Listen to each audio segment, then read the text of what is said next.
Allez, bonjour à tous, j'espère que vous allez bien. Alors, en ce beau dimanche, eh oui, on va encore parler du Bitcoin, mais cette fois-ci avec un esprit un petit peu plus contrarien par rapport justement à la vidéo de la semaine dernière, ou à vidéo en fait sur laquelle je m'étais beaucoup plus basé en fait sur des données fondamentales, avec une vision beaucoup plus à long terme.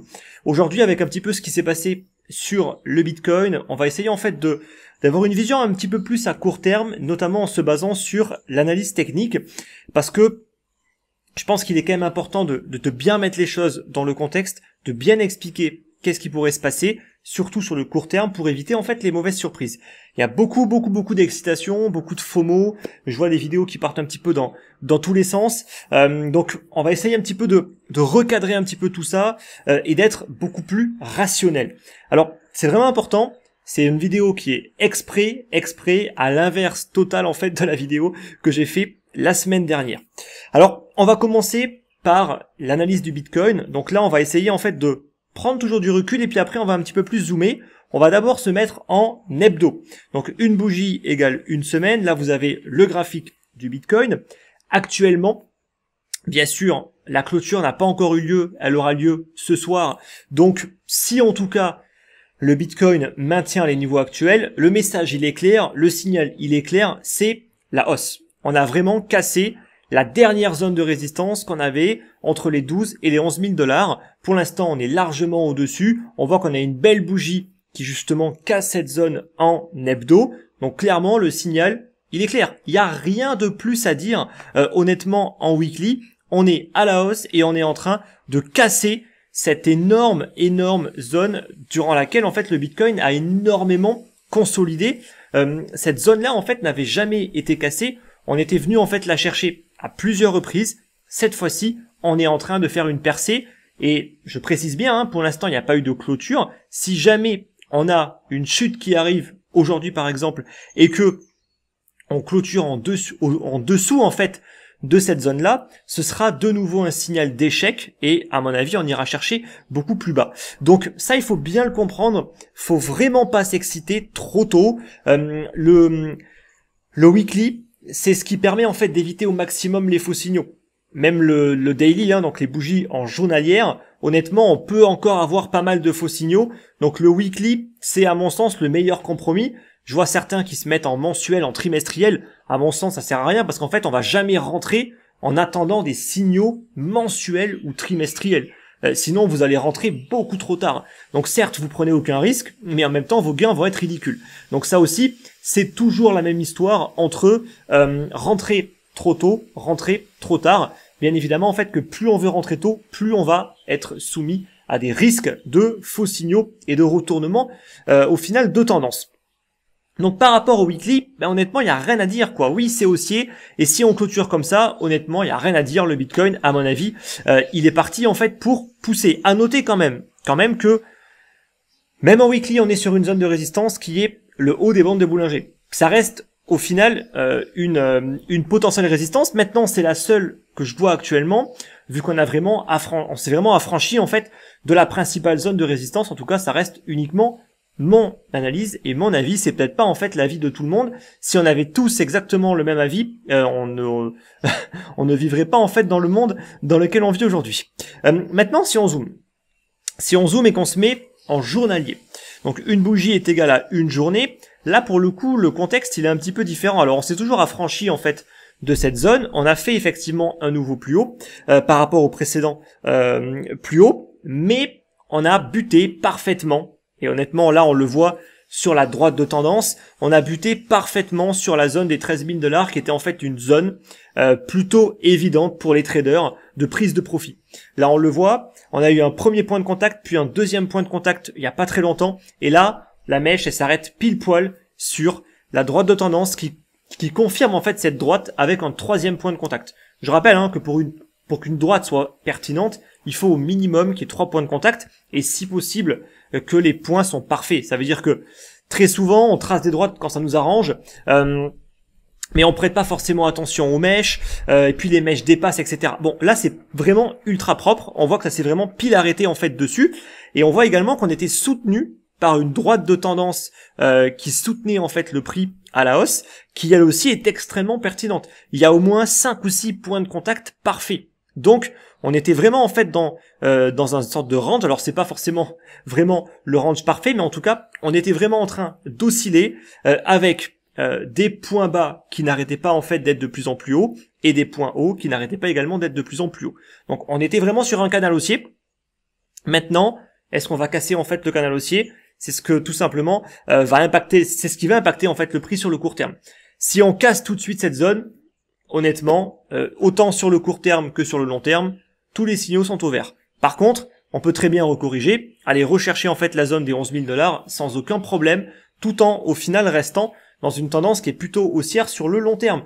Je vous rappelle toujours en fait que la tendance qui va être la plus longue, donc par exemple si on se met en hebdomadaire, l'emporte toujours sur les tendances à plus court terme. Ça veut dire que si vous avez des signaux acheteurs en hebdomadaire, ça veut dire que sur le long terme, vous êtes haussier. Vous pouvez avoir des fluctuations sur le court terme, mais la tendance au final hebdo l'emporte sur les tendances à plus court terme. Ça, il faut quand même bien le prendre en compte. Donc si tous les signaux sont par exemple au vert, sauf en daily ou en H4, ça veut pas dire en fait qu'il faut passer baissier. Absolument pas. C'est vraiment la tendance la plus large. Plus on prend du recul et plus la tendance de fond l'emporte sur les tendances à plus court terme. Ça, j'espère que c'est clair. Et il faut pas se tromper par rapport à ça. Plus on va zoomer, plus on aura du bruit sur du court terme. Donc là, on peut encore avoir des baisses, on peut encore consolider. Mais honnêtement, les signaux, on va dire, de plus long terme, pour le coup, eux, ils sont tous plus ou moins orientés à la hausse. Donc, ça veut dire quoi? Ça veut dire que si vous achetez maintenant, en partant du principe que vous n'avez pas encore acheté, ce qui est une erreur, parce que je rabâche depuis maintenant des années qu'il faut pas attendre le dernier moment pour acheter, il faut mettre en place une stratégie, soit on accumule au fur et à mesure, soit en moyenne à la baisse un actif qui est voué à prendre de la valeur tel que moi en tout cas je le crois. Mais attendre sans cesse tous les signaux, en fait c'est jamais acheter. Là je vois encore des gens qui me disent moi je vais attendre les 14 000 $. Ok, très bien. Mais je vais encore en voir d'autres qui vont me dire moi je vais attendre les 20 000 $. Ah, et puis moi je vais attendre les 25 000 $. Et puis au final on fait jamais rien. On prend jamais de risques. Il faut bien comprendre une chose, c'est que on prend des risques. D'accord, faut arrêter en fait de toujours vouloir annuler en fait le risque, attendre tous les signaux du monde pour acheter. Si vous attendez le consensus global, que tout le monde vous dise c'est bon, ça monte, honnêtement vous achèterez en plein quand il faut pas. Ça veut dire dans la phase euphorique, quand tous les particuliers, pas tout le monde, est en train en fait de s'exciter et d'acheter, etc. Vous allez acheter à ce moment-là et ça va être le pire moment. Donc ça aussi, il faut bien le prendre en compte. Honnêtement, ceux qui n'ont pas encore acheté maintenant et qui sont dans les cryptos depuis plusieurs années, je sais pas ce que vous faites. Honnêtement, je vous le dis, je sais pas ce que vous faites. En tout cas, si vous avez une vision à moyen long terme, bien sûr, les day traders, je comprends absolument que eux, ils n'accumulent pas. C'est pas du tout en fait leur stratégie. Mais si vous avez une vision à moyen ou à long terme et que vous n'avez toujours pas acheté en fait du Bitcoin, je sais pas ce que vous faites. Voilà. Donc remettez-vous en question. Honnêtement, remettez-vous en question parce que on a eu un Bitcoin à 4 000, à 6 000, à 8 000, à 10 000. On est à 12 000. Si vous n'avez toujours pas acheté, moi je comprends pas en fait ce que vous faites. Voilà. Donc vraiment, posez-vous des questions, remettez en question au final les choses que vous avez faites, parce que si aujourd'hui vous n'avez toujours pas investi, si vous êtes toujours en perte, honnêtement, mais posez-vous vraiment des questions et remettez en cause tout ce que vous avez fait, parce que honnêtement, il y a un problème. Il y a vraiment un problème. Donc voilà un petit peu par rapport au Bitcoin. Donc sur le court terme, on peut encore avoir des baisses. Mais honnêtement, la clôture weekly va être déterminante à mon sens. Donc on verra le début de la semaine prochaine. Si on clôture sur les niveaux actuels, on pourrait continuer à monter. Bon, je rappelle que je n'ai pas la science infuse et que je ne suis pas là en fait pour deviner l'avenir, bien évidemment. Moi, j'ai des stratégies, je gère mes risques, peu importe le scénario, je serai là pour en profiter. Voilà. Et c'est comme ça en fait qu'il faut réfléchir et pas autrement. Donc voilà en fait par rapport au Bitcoin. On va un petit peu parler de la DeFi. Est-ce que c'est enfin la fin de la phase totalement euphorique qu'on a eu en fait sur la DeFi? Je le pense. Honnêtement, on voit plus grand chose qui se passe en fait. On voit plus en fait des nouveaux projets qui commencent à être listés, qui ont des tokens qui s'envolent, etc. Là, c'est plus dans le sens inverse où j'ai envie de dire que tous les projets, ils vont tous en direction du sud. Ça veut dire qu'ils vont aller chercher en fait systématiquement des nouveaux plus bas. Donc à mon avis, il y a eu une belle purge. Il y a eu une très très belle purge. Donc ceux qui, comme toujours en fait, se sont dit la DeFi, les tokens de la DeFi, c'est l'avenir, je mets tout là-dedans. Aujourd'hui, ils ont que leurs yeux pour pleurer. Comme toujours, en fait, on ne sous-estime pas le Bitcoin. Ça, c'est vraiment le truc le plus important. Si vous n'avez pas de Bitcoin dans le portefeuille, ça veut dire que vous n'avez rien compris. Bon, c'est mon avis, hein. Comme toujours, c'est mon avis. Mais encore une fois, c'est validé avec les mouvements actuels. Qu'est-ce qui se passe? Le Bitcoin prend de la valeur. Et que font les autres? Eh bien, ils perdent de la valeur. Ils perdent de la valeur par rapport au Bitcoin, voire même certains, ils perdent même de la valeur par rapport au dollar. Donc ça veut dire que vraiment, ils sous-performent totalement en fait le Bitcoin. Donc vraiment, c'est important de toujours garder en tête que c'est le Bitcoin aujourd'hui qui dirige le marché, c'est le plus dominant, il impacte le marché, c'est pas les autres. C'est pas l'Ethereum, encore moins le Bitcoin Cash, c'est le Bitcoin. Et on le voit de nouveau. Donc ça, il faut vraiment se l'ancrer dans la tête. Là, je vous mets rapidement en fait la page de DeFi Pulse qui nous recense un petit peu les principaux projets en fait de la DeFi et surtout nous indique le nombre en fait de crypto, donc la valeur en dollars plutôt, qui a été en fait mise dans les différents contrats intelligents de ces dApps. Donc là on voit que le classement il s'est plutôt, on va dire, consolidé. Là il a pas trop bougé. Toujours Uniswap en tête avec le Maker et le Wrap Bitcoin. Par contre, le Wrap Bitcoin, lui, il a vraiment bien poussé. Il est à quasiment 1,5 milliard de dollars. Bien sûr, il a été propulsé grâce à la prise de valeur du Bitcoin, bien évidemment. Mais en tout cas, on a vraiment au moins le duo Uniswap Maker avec vraiment Uniswap qui consolide sa première place de DEX. Il est quasiment à 3 milliards de dollars, avec des volumes d'échange qui ont certes baissé, mais qui sont quand même assez élevés aujourd'hui. On a aussi le projet AV, le Compound. On a un nouveau projet, bon, le Harvest Finance, si je prononce pas en fait avec le H. On a le Curve Finance, le Synthetix et le Yarn Finance. Bon, ceux-là vous les connaissez, ça a pas trop changé. Donc tous les gros autres projets, vraiment, mais Borderline de chez Borderline, ils sont plus là. Les SushiSwap, etc.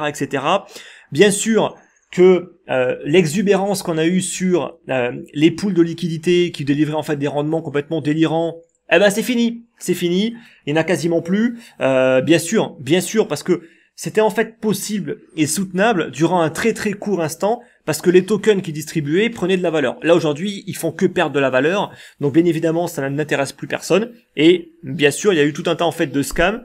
Beaucoup de personnes qui ont dû perdre, à mon avis, pas mal d'argent, de par la chute des tokens et par les scams, donc tous les projets véreux, qui au final n'étaient là en fait que pour profiter de la cupidité des gens qui sont responsables. Faut arrêter en fait de toujours cracher en fait sur les personnes qui font ça. Moi, j'ai envie de dire que les premiers responsables, c'est avant tout les gens qui sont naïfs. Si les gens arrêtaient en fait d'être naïfs et d'être cupides, ce type d'arnaque ne fonctionnerait pas. Donc honnêtement, tout le monde là-dedans est responsable. Ceux qui investissent et ceux qui les créent. Donc ça aussi, il faut bien mettre les choses en fait au clair. Non, les personnes qui investissent dans ces projets-là ne sont pas en fait des pauvres petites victimes. Ils savaient très bien ce qu'ils faisaient. Quand on a des rendements à 1000 000% par an, faut arrêter en fait d'être naïf, arriver à un moment, faut apprendre, et on apprend en perdant de l'argent. Voilà. Moi je trouve que c'est le meilleur moyen pour vraiment apprendre, c'est comme ça et pas autrement. Faut arrêter en fait de faire comme le font très souvent les politiques en France, d'infantiliser en fait les gens. Il faut apprendre, et on apprend en prenant des risques et souvent en perdant. C'est comme ça en fait qu'on apprend le mieux. Donc bon, parenthèse fermée. En tout cas, on voit que la valeur bloquée n'a pas forcément baissé. Donc tous les projets qui valent rien, tous les tokens qui valent rien, ils ont fortement baissé. Mais au final, les applications de la DeFi sont toujours là. Elles ont toujours énormément de valeurs qui sont bloquées en fait dans leur contrat. Et à mon avis, ces projets-là doivent être toujours surveillés de très très près, car on a eu la première vague de purge. À voir comment ces projets vont se comporter quand le Bitcoin va vraiment commencer à accélérer sur une phase haussière. Donc, je tenais juste à rappeler un petit peu tout ça. Et on va terminer cette petite vidéo un peu plus courte que d'habitude pour le coup, avec Filecoin. Filecoin, oh là là, il y a eu un battage médiatique de malade sur ce projet. Toutes les plateformes d'échange en parlaient. Des plateformes, on va dire, régulées au moins régulées, mais je veux dire jusqu'à Coinlist, Gemini, etc. J'ai envie de dire que tout le monde parlait en fait de Filecoin comme le nouveau Bitcoin. Enfin, j'exagère un petit peu, mais honnêtement, on en est quand même pas loin. Il faut quand même un petit peu relativiser. Ça a été un gros flop, il faut le dire. Enfin, pour moi en tout cas, ça a été un gros flop. Je trouve que ça a été un gros flop. Pourquoi ? Parce que Filecoin, en quelques mots, ça a été l'une des plus grosses ICO de tous les temps. Ils ont levé $1/4 milliard, 250 millions de dollars, et chose assez inédite, auprès d'investisseurs accrédités seulement. Ça veut dire que les particuliers n'ont pas participé à la levée de fonds. Bon, 250 millions de dollars, déjà il y a une règle de base dans les ICO, c'est plus une ICO lève d'argent, moins elle est rentable. Ça c'est validé à chacune des ICO. Honnêtement, on l'a vu, les ICO qui ont été les plus profitables ne sont pas du tout les grandes ICO comme ça, ce sont les ICO qui ont levé des sommes, on va dire, cohérentes d'argent, de quelques millions de dollars, comme par exemple, je pourrais lister quoi. Il y a eu de mémoire Stratis, qui a été une énorme ICO extrêmement profitable. Ils ont à peine levé quelques millions. Binance, par exemple, ils n'ont pas levé en fait des centaines de millions. Il n'y a pas besoin de lever des centaines de millions pour faire une plateforme d'échange. Donc, il faut de la cohérence. Tout comme Filecoin, à mon avis, n'a pas eu besoin, ou n'avait pas besoin en fait de lever autant pour développer en fait leur projet. Et on voit en plus que c'est pas forcément l'argent qui fait tout. Là, on le voit en fait de nouveau. Donc, déjà, premier problème, ICO beaucoup trop importante. Troisième problème, putain, j'ai un petit peu du mal ce matin. Deuxième problème, bon, 3 ans d'attente, pourquoi pas, d'accord, pourquoi pas, aucun problème, pour aujourd'hui, un prix qui est à $20, alors que ça a été vendu à $5.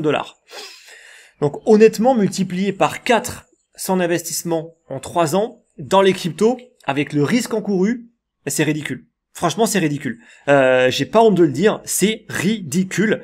Il y a eu tout un tas en fait d'ICO qui ont eu lieu cette année, qui ont distribué les fonds cette année, avec lesquels on pouvait faire des x2, des x3, des x4. La dernière en date, justement, j'avais partagé ça en fait dans mes différentes lettres d'investissement. C'était l'ICO en fait de NIR Protocol, avec laquelle j'ai fait un x3 en l'espace de 2 mois. Donc x3 en 2 mois. Là, un x4 en 3 ans, on fait vite le calcul, le rendement est vraiment pas ouf. Donc justement, mes lettres d'investissement, si vous voulez vous inscrire, écoutez, qu'est-ce que vous attendez si vous n'êtes pas encore inscrit? Le lien, il est juste dans la description. En tout cas, il y a eu bien mieux. Il y a eu beaucoup mieux en fait que Filecoin. Et pour le coup, NIR, personne n'en a parlé, absolument personne, alors que Filecoin, tout le monde en a parlé, toutes les plateformes en parlaient et n'arrêtent pas en fait d'en parler. Donc vous voyez que honnêtement, quand il y a trop de battage médiatique, ça veut dire qu'à mon avis, il y a beaucoup trop de monde sur le coup et la rentabilité sera pas forcément là. D'autant plus que l'ICO a eu lieu en septembre 2017. À ce moment-là, en fait, le Bitcoin, il cotait à combien? À peu près à $4000.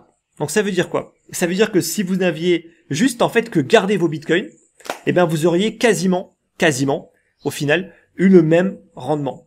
Donc où était l'intérêt d'investir dans cette ICO? Il y en avait quasiment pas.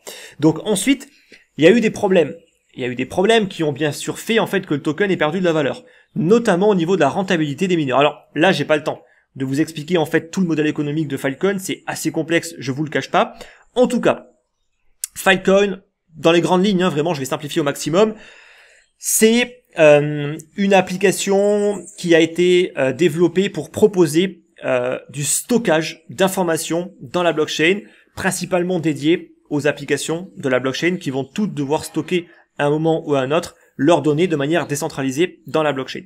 Donc le but en fait de Filecoin, c'est le stockage. Les mineurs sont des personnes qui vont offrir de l'espace de stockage à toutes ces personnes qui veulent stocker leurs données.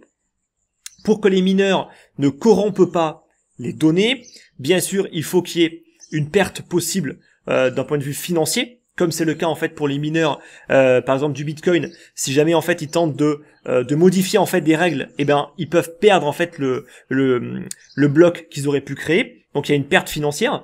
C'est le même principe en fait pour Filecoin, sauf que là en fait ça veut dire qu'il faut staker en fait le fil, donc le token en fait de Filecoin, et il faut le staker en proportion du nombre d'espace de stockage qu'on va allouer au réseau. Par exemple, si on va allouer 1%, si on a 1% de tout en fait l'espace de stockage disponible sur Filecoin, il faut qu'on stake 1% des Filecoin. Voilà, bon, je simplifie vraiment au maximum.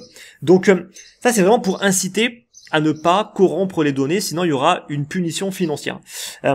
Sauf que le problème, c'est que financièrement c'est compliqué pour une personne qui a déjà investi dans des espaces de stockage, d'en plus devoir acheter des grandes quantités en fait de Filecoin pour les staker. Donc il y a un deuxième système qui consiste en fait à tout simplement recevoir en fait plus tard. Donc en fait, ce qu'on va recevoir plus tard comme récompense, l'utiliser en fait dans le staking. Si je dis pas trop de bêtises, parce que c'est un projet qui est assez complexe. Et donc le problème, il est que en fait, c'est pas rentable. C'est pas rentable d'un point de vue économique. Donc les mineurs, ils ont tiré la gueule, ils ont commencé à gueuler en fait dès le début en disant attendez, nous on a investi beaucoup d'argent, là on doit en plus staker en fait des Filecoin. Donc ça a été un petit peu laborieux par rapport au lancement. Pour l'instant, le modèle économique est pas parfait. Donc vous voyez que 3 ans, 250 millions de dollars, eh ben oui, il y a quand même des problèmes, tout n'a pas été pensé forcément pour que tout soit parfait au lancement, et c'est pour ça en fait que je vous dis que l'argent fait pas forcément tout aujourd'hui. Et ensuite, un listing en trompe-l'œil, c'est-à-dire que toutes les plateformes n'ont pas arrêté en fait de chiller toute la journée, j'ai envie de dire, le Filecoin va être listé, c'est l'événement tant attendu après 3 années, etc., etc. Le Filecoin est listé. Il y a tout un tas en fait de débutants qui n'y comprennent rien, qui vont acheter ça en fait tout de suite sur le marché, qui vont payer en fait une fortune. Il est monté à plus de 400 dollars sur Binance, donc ça veut dire qu'il y a quand même des personnes qui ont acheté un Filecoin pour 400 dollars, alors qu'aujourd'hui il est à 20 dollars. Faites vite le calcul, ça a été rentable? Absolument pas. C'est-à-dire que même ceux qui l'ont acheté à 40 dollars, c'était à peu près en fait le prix de l'IOU. Donc l'IOU sont des produits qu'on trouve sur Poloniex par exemple. J'ai un petit peu du mal ce matin, sur Poloniex, qui permettent en fait d'acheter des tokens qui vont représenter le futur token. Donc c'est un petit peu pour anticiper, d'accord, pour anticiper la sortie en fait d'un token. Il était listé coté plutôt à 40 dollars et quand le token est sorti, c'est monté, mais au final, boum, c'est retombé et on est aujourd'hui beaucoup plus bas, donc c'était absolument pas intéressant. Voilà. Donc les plateformes, elles ont clairement tout essayé pour que le token prenne de la valeur, mais au final, ce n'est pas du tout ce qui s'est passé, ça a été un échec, et tous ceux qui ont voulu acheter dans la précipitation, au final, ils sont tous perdants aujourd'hui. Et même à mon avis, ceux qui ont investi durant l'ICO, je pense qu'ils doivent être un petit peu déçus du rendement aujourd'hui de cet investissement, parce que honnêtement, faire un x4 en 3 ans dans les cryptos, c'est ridicule. Vraiment, il faut le dire, hein, c'est ridicule. Il y a eu des ICO qui ont été bien plus profitables que ça. Donc honnêtement, c'est ridicule. Maintenant, ça reste des investisseurs pros qui ont dû investir quand même des quantités assez importantes d'argent. Donc forcément, si on y va à coup de millions, faire un x4, c'est pas non plus dégueulasse, hein. On va pas non plus cracher en fait vraiment dessus. Mais dans les cryptos, ça reste quand même plutôt faible. Donc, la morale de l'histoire, ne vous faites pas tromper en fait par tous les battages médiatiques qu'il peut y avoir sur certains projets. C'est justement quand on n'arrête pas en fait de parler d'un projet qu'il faut absolument pas investir dedans. Voilà. On laisse la vague euphorique passer, on laisse les médias en parler, et le Filecoin sera peut-être intéressant à acheter d'ici à quelques semaines ou à quelques mois, quand le problème avec le modèle économique aura été résolu. Peut-être qu'on aura un token qui sera à 10 ou 15 dollars, en fait, j'en sais rien, on verra bien. Et peut-être que là, ce sera beaucoup plus intéressant, en fait, de l'acheter. Donc, comme toujours, on laisse passer les vagues, on laisse passer l'euphorie, et on achète quand plus personne n'en parle. Ça, c'est vraiment le truc le plus important qu'il faut retenir. Donc voilà, j'espère que c'est clair par rapport à tout ça. Donc j'espère que c'est clair pour le Bitcoin, j'espère que c'est clair pour la DeFi et pour l'exemple avec Filecoin. On se retrouve comme toujours dimanche prochain pour la prochaine vidéo. On aura sûrement eu le dénouement sur le Bitcoin. On saura en fait si on a vraiment ce gros signal en hebdo ou pas. Et à mon avis, de toute façon, le marché risque de pas mal bouger d'ici quelques jours. Voilà. Allez, bon dimanche à tous et à la semaine prochaine. Bye bye.